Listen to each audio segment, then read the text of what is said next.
একজন সফল নারীই তো হতে পারেন অনুপ্রেরণা।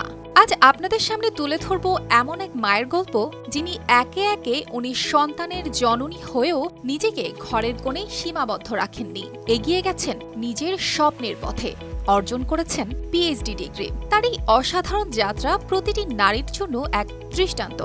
বিয়ে এবং সন্তান জন্মানোর পর অনেক নারী স্বপ্নকে ভুলে গিয়ে আজীবন হাসিমুখে সংসার আর সন্তানদের যত্নে নিজেকে সীমাবদ্ধ করেন। বিশেষ করে মুসলিম প্রধান সমাজে নারীদের দায়িত্ব কেবল ঘরের কাজেই সীমাবদ্ধ রাখার চাপ বেশি। আমি নারী, আমি সব পারি, এই কথাটা যেন শুধুমাত্র সৌদি নারী হামদা আল রুয়াইলির জন্যই। সংসার সামলানোর পাশাপাশি পড়াশোনা চালিয়ে পিএইচডি ডিগ্রি অর্জন করেছেন। এছাড়া তিনি একজন সফল ব্যবসায়ী ও মানসিক স্বাস্থ্য খাতের প্রশাসনিক কর্মকর্তা। এ যেন একের ভিতর সব।